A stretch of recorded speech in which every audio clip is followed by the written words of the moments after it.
Bonjour les amis de Théophile, je vous propose deux petites vidéos pour introduire notre réflexion sur ce thème, comment passer d'une louange, de la louange prophétique à la louange apostolique. Alors, première vidéo, assez courte, je rappelle deux, trois éléments que nous avons vus, que vous avez vus dans les petites vidéos que je vous ai fait passer.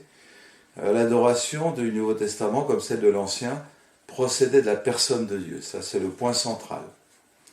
Et la personne de Dieu nous permet d'être introduits au rythme du cycle de l'adoration dans la Bible. C'est-à-dire que, on va le voir très rapidement, il y a un cycle de l'adoration qui est centré sur la personne de Dieu. Dieu ne change pas, mais il se manifeste d'une manière différente au fur et à mesure dans l'histoire du temps.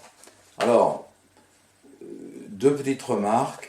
Dans l'Ancien Testament, tous les psaumes étaient chantés. On le voit dans Matthieu 25 par exemple, 26, 30.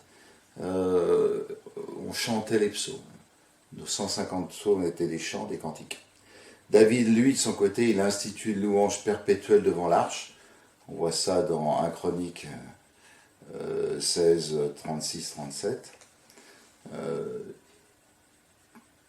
Il introduit quelque chose qu'il voit dans le ciel, parce qu'il est prophète, il est aidé par des prophètes, Nathan et Gad particulièrement, et par des prophètes dans la louange, Asaph et toute l'équipe.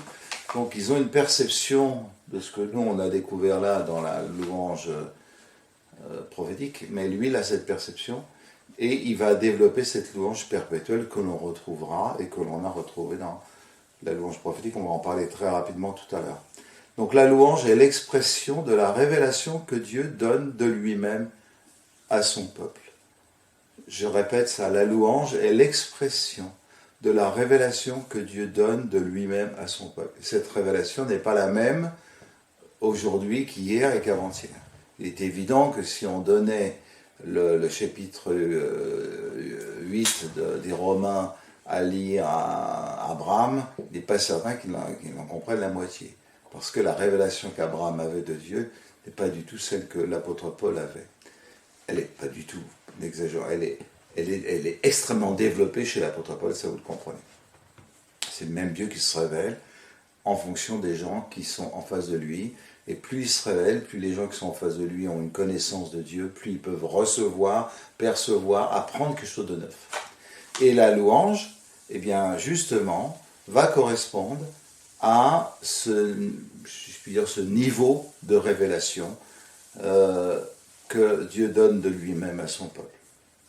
On va voir que la louange correspond à ce que les gens savaient de Dieu, c'est pas compliqué. Puisque la louange procède de Dieu, donc procède de la compréhension que les gens avaient de Dieu à leur époque.